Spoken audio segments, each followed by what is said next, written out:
পাপা বলো, আজকে আমরা চিড়িয়াখানা যাওয়ার জন্য রেডি হয়েছে। আমরা এখন চিড়িয়াখানা যাব। আর স্পর্শিয়া প্রথমবার চিড়িয়াখানা যাবে, তাই না বাবা? ওই যে দেখো, স্পর্শিয়া প্রথমবার চিড়িয়াখানা যাবে। সো এখন আমরা চিড়িয়াখানার জন্য রওনা দিচ্ছি। তা বাবা একটু তাকাও, এই যে তাকাও, এই যে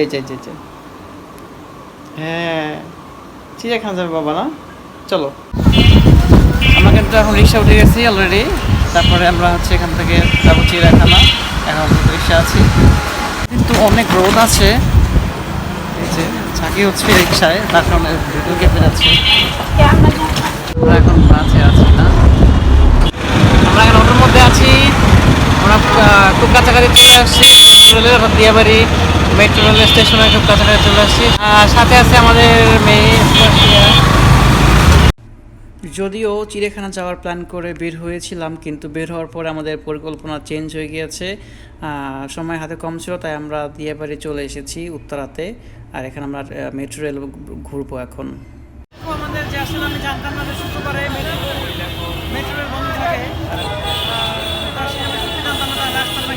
শুক্রবার মেট্রো রেলে তার উদ্দেশ্যে আসলাম দিয়াবাড়িতে। এসে দেখি যে হচ্ছে আজকে বন্ধ, সরকারের ছুটি।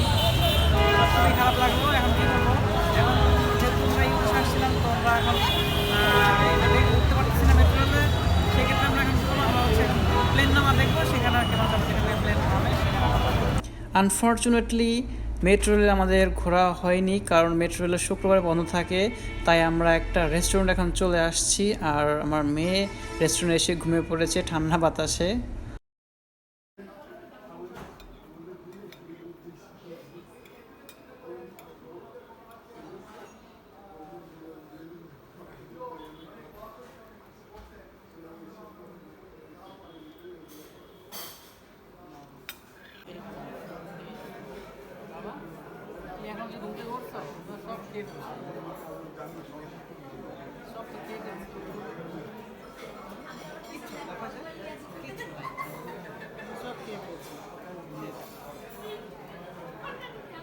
আমাদেরকে তোমার কি না মজার জিনিস খাইছে।